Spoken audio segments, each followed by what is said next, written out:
Hi, this is Usha. Welcome to Rathod Science classes. Today in this lecture, we are going to discuss current affairs of 1st May 2021. In this lecture, we are going to discuss 6 topics which are very much relevant to UPSC. So let's get started with our discussion and let us see first article. So if you see first article title, it mainly says that former Attorney General Soli Sorabji passes away. So this article mainly talking about Attorney General of India. So this is very important topic under GS paper 2, okay, regarding polity. So you can expect some prelims based questions from this topic, okay. So I will suggest you please open your Lakshmikant polity and try to read this topic, that is Attorney General of India, okay. So now let us try to see this topic in a very great detail. This article may be talking about Attorney General of India, right? So if you see context why it is in news, because eminent jurist and former Attorney General of India, that is Soli Sorabji, passed away because of some COVID-19 complications. So because of this Attorney General of India is in news. So if you see context, it mainly says that, so in context or in some details which are given in this article, it mainly highlighted about contributions of Soli Sorabji. So this Soli Sorabji born on March 9th, 1930, and he was born in erstwhile Bombay to a Parsi family. Okay, so he born in a Parsi family. So he was appointed vice as Attorney General of India, and he appeared in several historic cases. For example, even historic and landmark judgment of Keshmanand Bharati. It is also called as Basic Structure Doctrine case. And he also got this Padma Vibhushan award here, and he also engaged in campaigning of free speech and human rights. Okay, for his contribution he awarded a Padma Vibhushan award also. So these are some important details of this Soli Sorabji. And now let us talk about some facts regarding this Attorney General of India. So from this will be important from polity point of view, and this part now we are going to discuss will be very much important for prelims. So now let us see some facts regarding this Attorney General of India. This Attorney General of India mainly comes under part of Union Executive, and he is one of highest law officer in the country. And according to Article 76 of Indian Constitution, so this Article 76 mainly talks about Office of Attorney General of India. So if you are talking about appointment and eligibility, he is mainly appointed by President of India, and he must be qualified to be appointed as a judge of Supreme Court. So whatever important qualifications of this Supreme Court judge should be there, and the same qualification, that is need to be person who to be appointed as this Attorney General of India. And if you are talking about term which is not fixed in our constitution, and if you are talking about removal of this Attorney General of India, so he can be removed on procedure and grounds for removal of Attorney General. They are not stated in our constitution. Okay, so this is one important thing. So procedure and grounds on which removal of this Attorney General of India, that is not given in our constitution. So Attorney General of India should hold office during pleasure of President. So this is one important prelims fact. And if you see some more important duties of this Attorney General of India, so first one is he will give advice to Government of India upon some legal matters which are referred by President of India. And he can discharge the functions conferred on her or him by constitution or any other law. And even important duty of this Attorney General of India is on behalf of government in all cases in Supreme Court and as well as High Court he can appear. And this one is he can represent Government of India in any reference which is made by President to Supreme Court under Article 143, that is advisory jurisdiction. Okay, so this is about this topic and I hope it is clear. And now let us see next article. Title says demand for MG Narega work spikes. So this article mainly talking about one important scheme, that is MG Narega. Okay, so MG Narega mainly stands for Mahatma Gandhi National Rural Employment Guarantee Act. So this topic will be very much important regarding GS paper 2 under schemes, policies and programs of government, and this topic will be important from both prelims and also mains. So what is important regarding prelims? So regarding prelims, you need to know some facts regarding this scheme. So what is important regarding mains? So actually this scheme came into existence here. So recently we completed 5 years of this scheme. Okay, so because of this, you need to know about what are achievements of this scheme, what are challenges of this scheme. So that will be important from mains point of view, and today's mains question is also based on this topic. And now let us try to see this topic in a great detail. So this article mainly talking about this MG Narega, that is Mahatma Gandhi National Rural Employment Guarantee Act. So if you see context here, it says that there is increased demand for this MG Narega work so far when we are comparing in month of April. So this April 2021, that is last month here. So now we are in May, right? So today is May 1st, that is last month in April, there is increase in demand for this MG Narega work. So it is increased to about 2.57 crore households. They are mainly increased. Mainly they went for this MG Narega applications, etc. here. And there is 92% of higher work than we are comparing to last year, that is in April 2020. And this MG Narega which got, now there is increased demand for this MG Narega, and this is a record since 2013 onwards. Okay, since 2013 onwards we can see here there is increased demand for this MG Narega. So if you are talking about some important details which are given in this article, it mainly says that whenever there is an increase in demand for work under this MG Narega, that means we can understand extent of reverse migration here. So normally rural people, they will go to urban areas, they will migrate to urban areas in search of work. But what happened, because of increasing cases of coronavirus, there are many states which are went for lockdown. So people who went for other states in search of work, they are returning back to their home states. That means we can see a trend of reverse migration now. So because of reverse migration that is seen here, the people who are used to work in these cities, they are coming to their hometowns or rural areas. So in these rural areas, they are mainly going for this MG Narega, okay, and they are mainly going for work here, such that there is increase in demand for this MG Narega now. So whenever we can say there is increase in demand for this MG Narega, we can understand there is extent of reverse migration from lockdown states to their native states. So this is first thing inference you have to remember. And this one is government had allocated about rupees 73,000 crore rupees for this scheme in this year budget. Okay, but if you see here, it is nearly, when you are comparing with that of last year, it is very much less here, that is 34.5% lower estimates. Okay, so why we need increased spending here? So because of this COVID-19 pandemic, we saw it hit almost all sectors here, even economy, even health sector, even any sectors if you take. So every sector which is mainly hit by this COVID-19 pandemic. So we are seeing economic contraction, or we are seeing economic slowdown in India, mainly to increase or mainly to go for revival of our economy. So government need to take steps. So one of step that can taken by government to improve or to recover economy in our country, that is, it can go for increased spending. So it can go for increased spending in this type of schemes, such that people get some income and as well as they will have some livelihood. So further it will leads to boost of our economy, okay, economical revival here. So these are some important details which are given in this topic. And now let us see some important details regarding this MG Narega. So if you are talking about this MG Narega, which mainly stands for Mahatma Gandhi National Rural Employment Guarantee Act, it mainly launched on 2nd February 2006. So that means if you see here, that is 2021 it is now, right? So it is about 15 years now. So recently we celebrated 15 years of this MG Narega, but not 5 years, okay? So please remember and please correct that.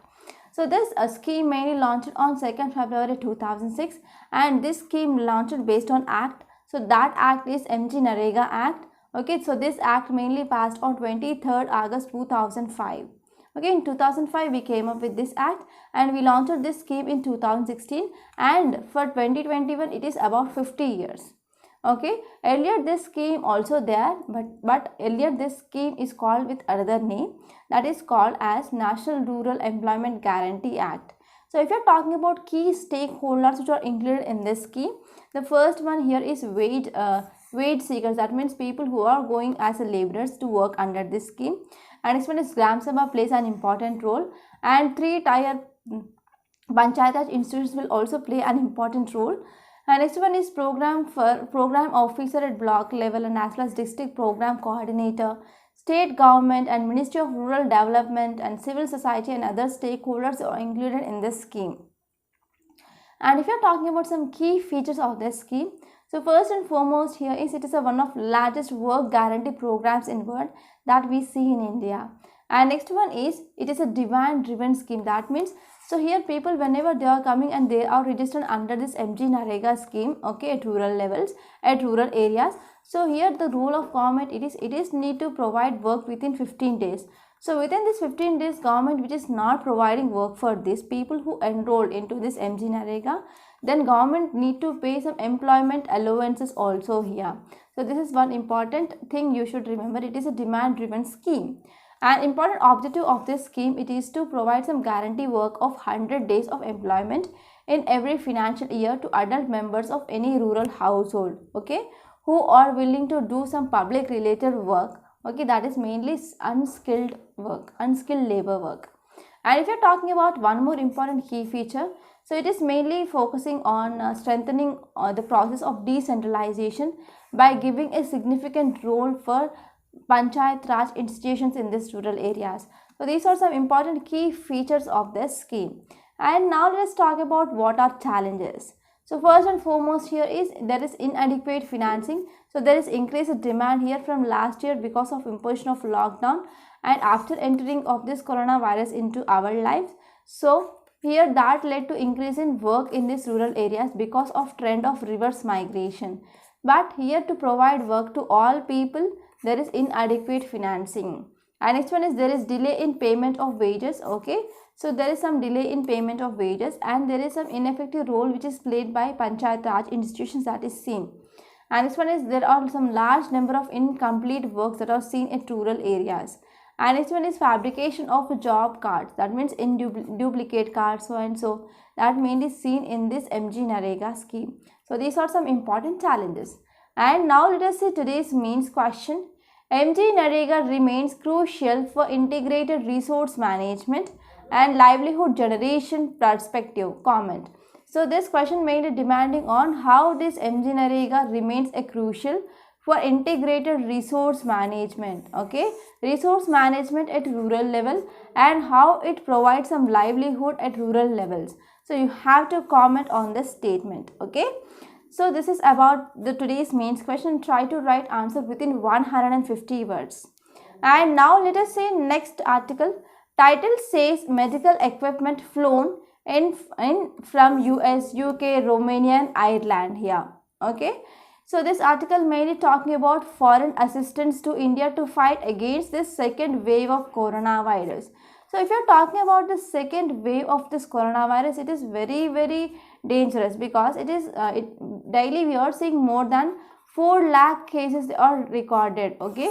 So this today's newspaper mainly saying that within last 24 hours there are 4 lakh new infections they are reported. So because of this it is mainly virulent, okay, and there is increased transmission that is seen at a higher levels. So because of this, to fight against the second wave of coronavirus, and we are seeing that large number of people they are admitting in hospitals, and in hospitals they are reporting like there is lack of oxygen supply, there is lack of ventilators and there are also lack of beds here.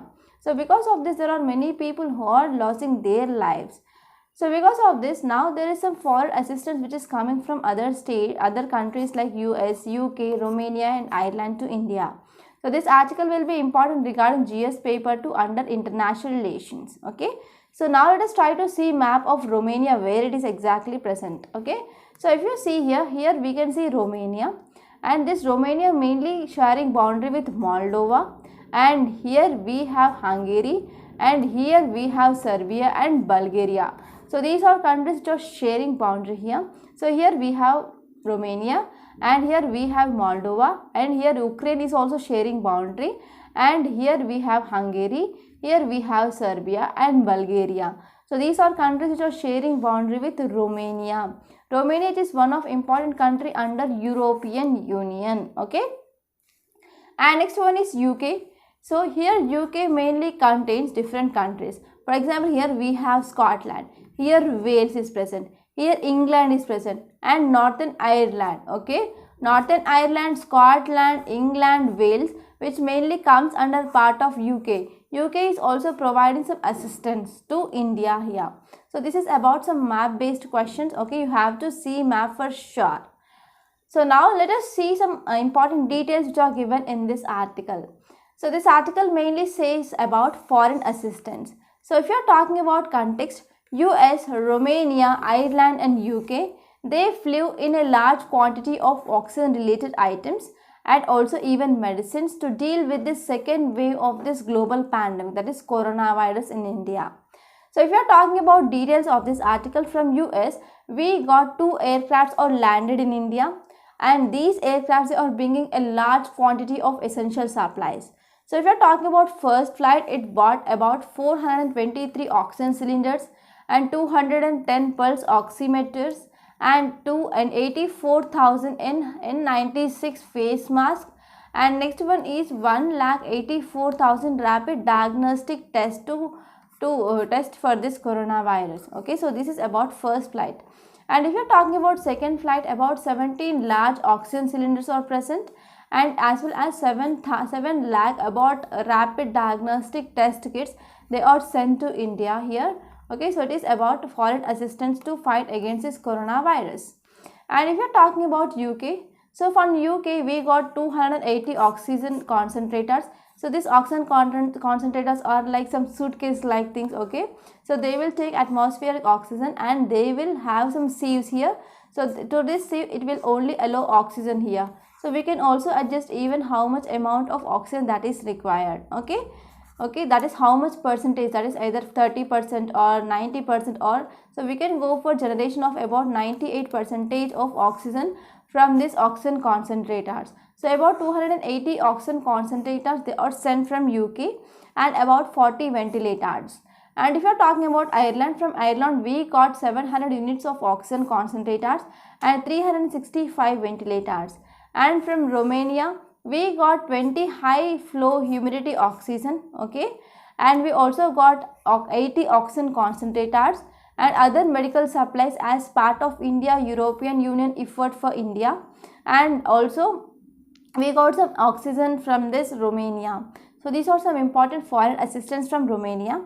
And if you're talking about other countries, even other countries from European Union, for example Ireland, Belgium and as well as Luxembourg, Portuguese and as well as Sweden, they also provided some foreign assistance to India to fight against this coronavirus. And next important one is here we got 2 C-17 aircrafts of Indian Air Force. They lifted with 8 oxygen big tankers from Singapore to West Bengal. And next one is Japan. Japan is also expected to provide about 300 oxygen concentrators and also 300 ventilators. So this is about foreign assistance. And now let us talk about next article. Title says April GST collections may go up to rupees 1.2 lakh crore. So this article mainly talking about GST collections. So this article will be important regarding GS paper 3 under economy. So first you need to know what is this GST. So here GST mainly stands for goods and services tax. Okay, goods and services tax. So we introduced this GST in year 2017. Okay, so it is one of important landmark. Okay, important one of huge landmark tax reform in our country here. So we came up with this one nation one tax in year 2017. Okay, so there is some argument like, so whenever we are going for states, so there are many states, right? So some states are mainly producing or manufacturing states, and in some states are exporting, or some states are importing states. So here whenever we are imposing this GST, that is one nation one tax, here manufacturing states they are mainly facing some losses. Mainly to compensate that loss, Center came up with one important amendment. It came up with GST Compensation Act. Okay, so in this GST Compensation Act, it started imposing GST compensation cess. So whatever amount which is covered under that cess, that will be used to compensate for states, okay, who are mainly losing because of this GST. So this is some background regarding this GST, and this article will be very important regarding GS paper 3 under economy. And recently this GST compensation is very highly in use in year 2020 because of imposition of lockdown. So whatever amount that to be collected under this GST compensation cess, that is a very low. So because of this RBI and because of this, what happened, central government came up with two options, like states can borrow from RBI and as well as states can go for other ways of borrowing here. So these are two options which are given by government mainly regarding this GST compensation in early lockdown in our country. So these are some important things or recent developments regarding this GST. And now let us try to talk about this article in a very great detail. So this article mainly talking about this GST collections. So if you see context, it mainly says that goods and service tax collections, they are likely to remain robust at about rupees 1.15 lakh crore to 1.2 lakh crore in month of April 2021. Okay, even though despite of some lockdowns which are seen across country, some states wherever there is huge surge of this cases of coronavirus, they went for imposition of lockdowns. For example, Kerala, even for example Maharashtra also went for lockdown. So because of this, in spite of this, we are going for lockdown here, but these GST collections are likely to remain robust. So this is context. And now let us see some facts regarding this GST. So GST mainly stands for Goods and Services Tax, and it is a mainly destination based tax here. And this mainly established by government through 101 Constitutional Amendment Act, and it is an indirect tax but not direct tax here. Okay, so it is also called as regressive tax. That means if this tax will be affecting each and every, that is rich and poor will be affected equally by this GST. Because of this, it is called as a regressive tax. Okay, so it is also called as one nation one tax. Mainly to make India a unified market, government of India came up with this one nation one tax, and this tax mainly implemented from 1st July 2017 onwards. So it is one of biggest revolutions in our history of Indian economy regarding goods and services acts and as well as some taxation levels. So if you are talking about types of GST, we are having mainly three types of GST. First one is state GST, second one is central GST, and third one is integrated GST. Here state GST means state will impose this tax whenever this transaction which are happening within state. Okay, so within states, any goods or transported or transactions that happen regarding goods and regarding services, whenever there is any transaction that happen, so on these transactions here, government, that is state government, will levy taxes here. So this type of tax is called as state GST. And second one is central GST. So this central GST mainly imposed by central government, mainly on transaction which happen within state. Okay, so whatever amount which is collected by center, that will be shared between center and state. So this is about central GST. And next one is IGST. IGST will be imposed on interstate, that means from one state to another state, whenever goods and services that are transported or that are exported and imported. So between those transactions, this IGST, that is integrated GST, will be imposed by central government, and revenue collected under this will be shared between center and state again. So these are some important facts that you should remember regarding this GST. And now let us see next article. So before seeing this article, I want to make a small announcement on this platform. If you are preparing for UPSC 2022, so we came up with an excellent course, highly beneficial and also highly economical course, that is current affairs package along with mains answer writing practice. So how this course will be useful to clear UPSC 2022? So one thing you should remember here is before entering into examination hall, you need to know about at least 1.5 years current affairs for sure. And this is right time to join this course now. And why we need to focus on this current affairs? So 50% of your question paper, either it may be prelims or mains and even interview. So you can expect questions from this current affairs. So mastering of current affairs, it is very important to clear this UPSC. And next one is mains answer writing practice. Many students who are especially beginners, who are freshers, they ignore this mains answer writing practice. Finally, even though they clear prelims, they cannot clear mains without proper answer writing skills. And in this course, we are focusing on how to improve answer writing skills. And next one is, if you join this course, we also conduct prelims test on every Sunday. and we also give you video explanation part. So in this way, this course is exactly focusing on demand of UPSC. So finally, I want to say one thing. Please don't take this course as a choice. Try to join this course as soon as possible and achieve your dream of clearing UPSC. For further details of this course, link it is given in description box. So please visit that once. And next, if you want to talk to me directly regarding this course, you can talk to me on this number 8074765513. Okay, and now let's come back and let us see next article. Title says facts and figures. So this article mainly talking about COVID-19 deaths. So this article will be important regarding GS paper 2 under health, and this topic will be exclusively important regarding mains from not prelims. So here this article says that in India around 2 lakh people they died because of this coronavirus, and with this 2 lakh mark here it mainly stood 4th rank in world regarding this COVID-19 deaths. So first place occupied by US, second one is Mexico, and third one is Brazil, and now fourth one is India here.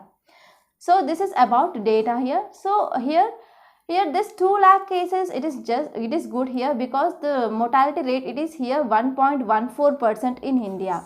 But if you are comparing with mortality rate that is seen in US, Mexico and Brazil here, it is very much high.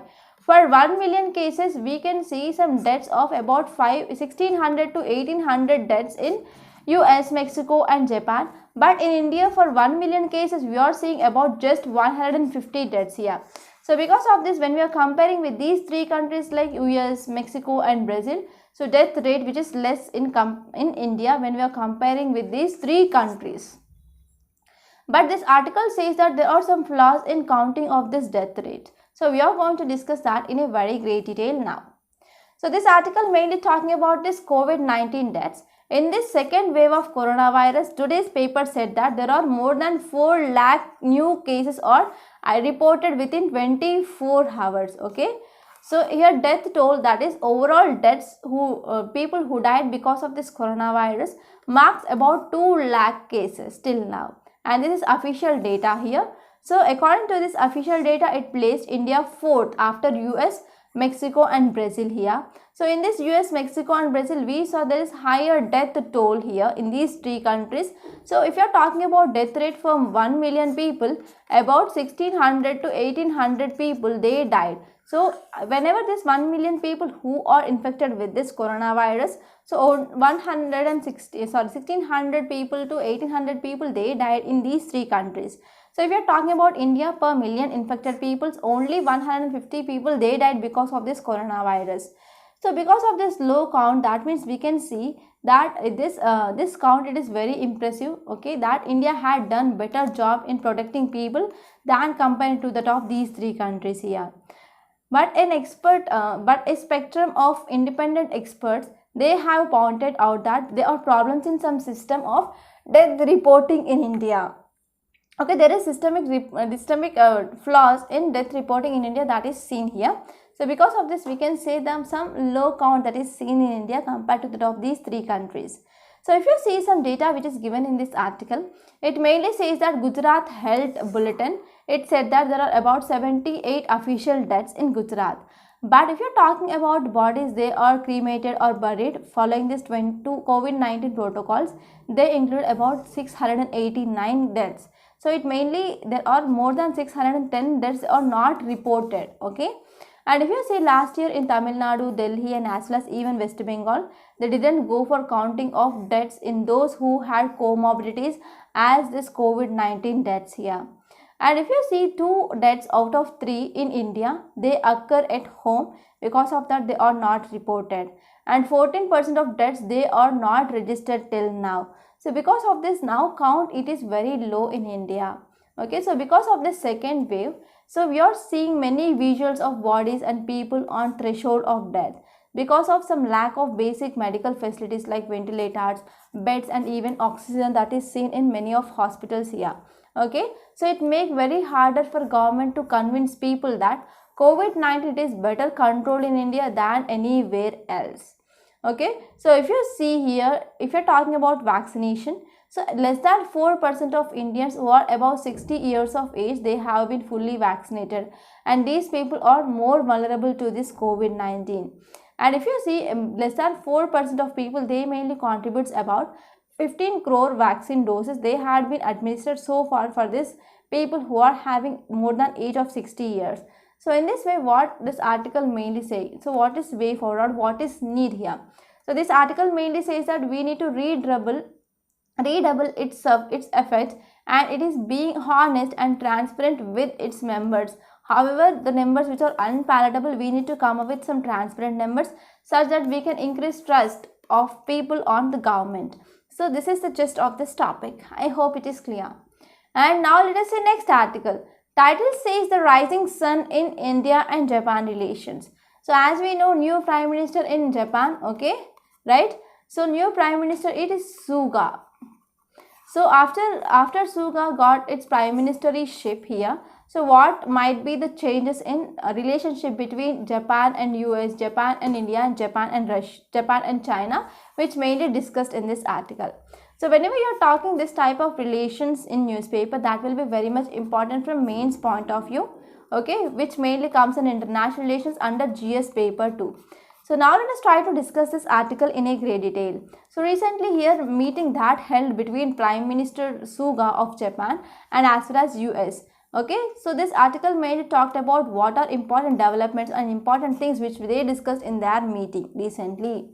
And this article also talked about some relationship between India and Japan.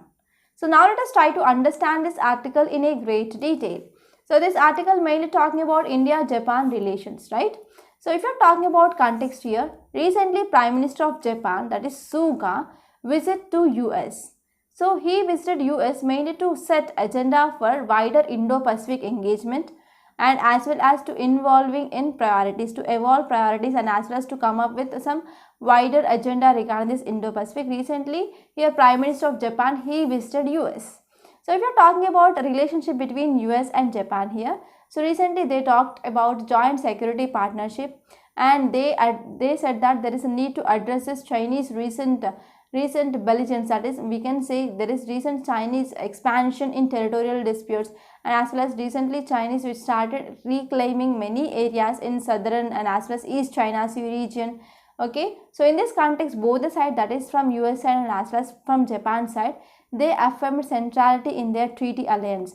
They pledged to stand up to China here. Mainly they are going to come up with some key regional flashpoints, and they talked about some disputed areas in this East China Sea and as well as South China Sea, that is regarding Senkaku Islands and as well as Taiwan Strait, etc. And in this context they need to have some extended deterrence regarding cooperation, coordination regarding cyber security and as well as space technology. And they also talked about discussion regarding this Chinese ambitions. So recently Chinese ambitions, they are mainly to dominate 5G technology and as well as quantum computing here. So recently in next 5 year of this Chinese 5-year plan, it mainly said that they are going to invest large amount of money in technology here, right?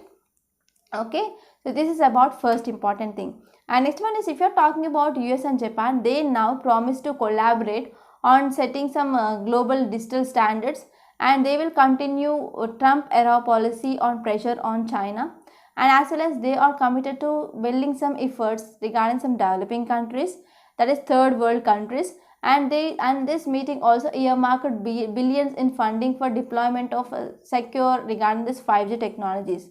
And they also continue with this Trump era policy regarding pressure on China, for example to come up with some reforms, that is economic reforms or economic practices in China regarding violations of this IPR, that is intellectual property rights, and as well as forced transfer technology, and as well as excess capacity issues, and also to use some trade distorting industrial subsidies. So in these things they are going to follow this Trump era's policies. And next one is, they repeatedly emphasized on vision of free and open Indo-Pacific region, mainly in respects of rule of law that should be followed in this Indo-Pacific region, freedom of navigation, democratic norms, and as well as use of peaceful means to settle some disputes. So these all comes under this vision of this free and open Indo-Pacific region. And next one is, they expressed their continuous support mainly for 4 nations grouping, that is Quad. Quad, it is a quadrilateral dialogue between India, Japan, Australia, and India, Japan, US, and Australia. And they talked about the continual support that will be provided for this 4-nation grouping, mainly to ensure Indo-Pacific region, which is a free, okay, which is a very much free from aggression, etc. And they want to go for rule-based order in that Indo-Pacific region, as well as freedom of navigation. And if you're talking about review of whatever the things which they talked in this meeting, first one is they said that they will go for continuation of balanced security policy against China here. Okay, so this is a policy which mainly started between Prime Minister of India and as well as Shinzo Abe in 2014, and it talks about freedom of navigation in this Indo-Pacific region. And this one is Japan also supported free and open Indo-Pacific and continued willingness to work with Quad also, that is a 4-nation grouping. And next one is two powers, that is India and Japan. They are going to expand cooperation regarding the cyber security and also emerging technology here. So if you are talking about relationship between India and Japan, we already had some agreement regarding digital research, innovation partnership, and we also have gamut of technology regarding artificial intelligence, Internet of Things, 5G technology, and also even in space research. And if you are talking about economic ties and infrastructure development between India and Japan, so here these two countries, they are top drawer items, agendas of New Delhi and Tokyo. That means here if you are talking about India and Japan talks here, so here this infrastructure development and as well as economic ties, they are two important subjects. Okay, and if you see regarding this economic ties, there is $34 billion investments that entered into Indian economy from Japan here. And Japan, it is India's 12th largest trading partner. And if you are comparing with trade volume, comparing with China, the trade volume of India and Japan, which is very much low, it is about 5th part. And if you are talking about Suga Mode Summit here, okay, sorry, Suga Modi Summit, that is Japan and India Summit. So they are mainly going to devote much attention to evolving a joint strategy towards third countries or developing countries, and as well as some multinational bodies. So they are going to build some infrastructure development in Africa and as well as even Iran. So they mainly comes under this third world countries, and they need to provide some vital aid, vital help for Myanmar and as well as Sri Lanka. And this one is to counter some growing influence in the corners of globe. So this will be very much helpful. So finally, author concluded that so it will be not a surprise if for another 10 years, so Japan-India relations, Japan-China relations, and as well as Japan-USA relations will not gonna have any change here. Okay, so this is about the gist of this topic, and I hope it is clear. By this we are concluding today. I hope you enjoyed this lecture. Please subscribe to my channel and don't forget to like, share and comment my videos. And don't forget to enroll this current affairs package. Thank you so much.